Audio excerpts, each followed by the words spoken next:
There are 5 things to stop doing in 2025 that are going to get you fitter than most people. I'm not going to tell you what to do. I'm going to tell you what not to do, because it's those small things that compound into big things that then compound into making your goals a reality. It's about the habits you choose that most people refuse to choose. So let's get right into it. When you think of training as simply putting in the time, for example, I have to go and train at the gym for 1 hour, you are not maximizing the efficiency of your workout. Like, you can go to the gym for 1 hour and have a really intense and effective workout, or you could go to the gym for 1 hour and scroll on your phone and half-ass each exercise. When it comes to results, the quality of your workout actually matters. So stop wasting your time at the gym. To make sure you're as time efficient as possible, you need to focus on training smart, with high intensity and with proper execution of each exercise. So let's break that down just a bit further. It all starts with good exercise selection. If you are avoiding compound exercises because you find them too difficult, too taxing, or you just don't know how to do them, you are leaving so much gains on the table. It's time to learn how to do them because they're one of the most efficient ones for building muscle. Examples of compound exercises are the bench press, the pull-up, the squat, the deadlift, etc. These exercises use multiple joints and are easier to progressively overload. What that means is that you can lift heavier with these exercises. Learning proper form for these and adding them into your workouts is going to help you maximize your results. And it's also going to help you keep your workouts as short as possible. My workouts are only composed of 4 to 5 exercises, and they only take me 45 minutes to maybe an hour each time.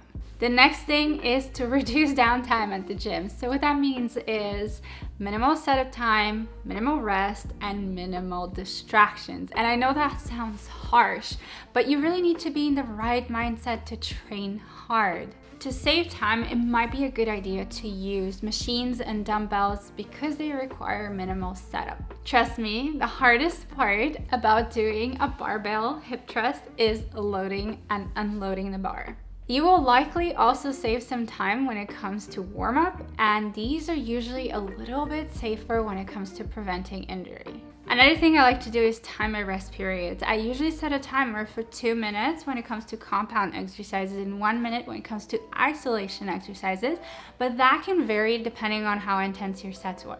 Don't get me wrong, you really do need to recover from your previous set in order to get a good next set, but by setting a timer, you are avoiding any distractions and making sure you stay on track. If you wanted to push this even further, you can integrate supersets into your program where you're alternating between 2 exercises, say face pull and tricep press, and take a very brief rest in between the 2. The 2 exercises work different muscles, so you're in a way resting while supersetting the other exercise. That allows you to take a less of a rest between the 2 and maximizes your time at the gym. Last but not least, I try to keep the intensity high and take my working sets close to failure.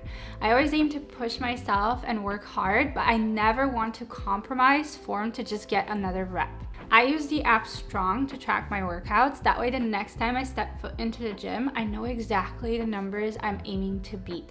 Whether it is by adding more weight, whether it is by doing 1 more rep, or slowing down the movement, or improving my form. This is what we call progressive overload, and it is an essential step to building muscle. So this is how you make your workouts at the gym shorter, more efficient, and you stop wasting your time so you can get better results. Often when we start working towards a new goal, say a New Year's resolution, motivation is usually high. You are so excited to check things off of your list until motivation starts to slowly fade away and we get back to our usual routines and old habits. So what do you do when you no longer feel motivated? You can try to boost motivation by watching inspirational videos on YouTube or working out with a friend, but eventually you are going to completely run out of it. And that is why you shouldn't rely solely on motivation to reach your goals. This is where you need to build discipline, because when motivation runs out, discipline is going to push you to stay consistent. And without discipline, you're not going to follow through with your goals, and that could be really frustrating. So the question becomes, how do you build discipline? Well, first of all, start small. Build up to where you want to be. So for example, maybe you start with a home workout. Then you work out at the gym 2 times a week, then 3 times a week, 4 times a week, etc. One thing that can really help is to try to fit this as best as you can into your schedule and make it as easy as you can for yourself to stick to it. So for example, go to the gym right after work, or go to a gym that's really close to your house, or work out from home, anything that is sustainable for you. It really comes down to knowing yourself, knowing your weaknesses, and finding a way to work around it. We all have weaknesses, don't get me wrong. I struggle with all these same things, and I just have to work around my personality sometimes. For example, I procrastinate a lot, so I cannot leave my workouts for the end of the day. They need to be one of the first things that I do in order for them to get done. Eventually, you'll be able to build a routine that makes sense with who you are and your habits, and you're going to be able to shift your mindset from I have to do this to I get to do this and I get to enjoy doing this. This is where something really beautiful happens, and the habit you're trying to build becomes part of who you are, and you no longer feel like it is a struggle or a chore. It just becomes something that you do and something that you can keep doing long term. If you guys are enjoying this video so far, I would love it if you give it a thumbs up so that it could spread to more people and that I can continue making these videos for you on my channel. Thank you. Let me tell you a quick story, and if you live in a cold country, you're going to be able to relate to this right away. So in Montreal, winters are cold, and when winter comes, usually my motivation suffers, and so does my discipline, and I start to push my workouts to later and later in the day. So I would come back from work 6 p.m., pitch black outside, minus 20 degrees, and no part of me would want to go back out there to go to the gym. And of course the result is that I would often skip my workouts and cozy up on the sofa with a cup of tea and watch TV. So the idea here is that if you leave the hard things for last, you're probably not going to end up doing them. So stop pushing your workouts to the end of the day and get them out of the way. I think this is a really important lesson, but willpower is like a muscle, and it gets tired the more you use it. So by the end of the day, you've likely had to resist temptations, deal with problems at work, make a lot of big decisions, and tasks that require discipline and effort start to become a lot harder to do. Now, on the other hand, if you've been watching my channel, you know that I spent the last 2 years in Europe where I had to adjust my schedule and I worked 4 p.m. to midnight. What that meant is that when I woke up, I would do my workouts before I start work. That meant that I was rested, relaxed in the morning, and excited to go do my workouts. They were always the first thing on my to-do list. And needless to say, my consistency more than doubled. And with that, the results followed. So get your workouts in as early as you can in the day to make sure that you stay consistent with it. Seeing progress is one of the best ways to stay motivated.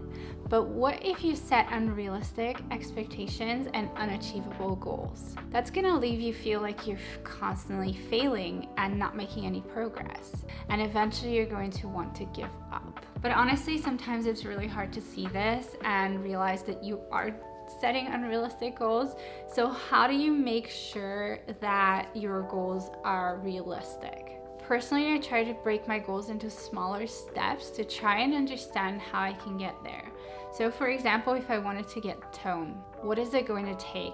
Well, it's going to take 1 for me to get leaner and 2 for me to build muscle so that then my appearance could look leaner and more toned. So then I would choose one of these. I would choose whether I focus on building muscle or losing weight. So say I was to focus on building muscle, how do I do that?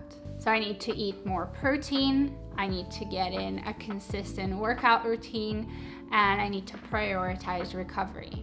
And that's how I would just keep breaking each one of these into smaller and smaller goals, like how do I eat more protein, how do I get a training routine, etc.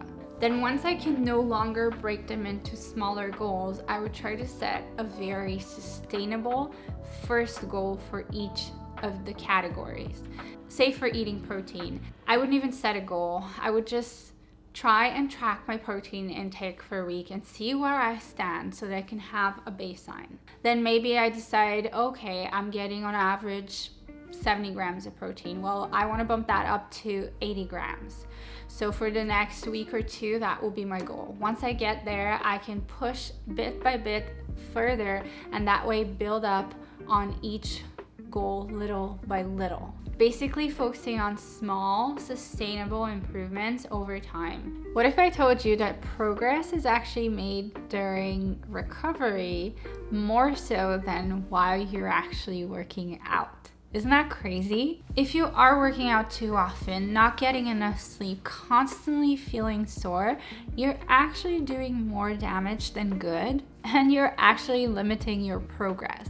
So stop neglecting recovery because it is as important as your workout. Our ability to recover varies based on many factors such as age, genetics, sleep, stress levels, nutrition, hydration, etc. Personally, I struggle with this a lot because I'm constantly feeling sore after my workouts. Luckily, it's not my sleep. I know that because I'm somebody that can fall asleep anywhere at any time. I actually have more of the opposite problem where I can sleep through a fire alarm, so I probably won't wake up even if the building's burning. Not the best. So because of my age, being 33 years old, I can focus more on improving my warm-up sessions and also add in maybe a stretch session post-workout to make sure that my muscles are recovering properly. So you can evaluate all these factors for yourself and figure out the areas where you can make the most improvement so that you can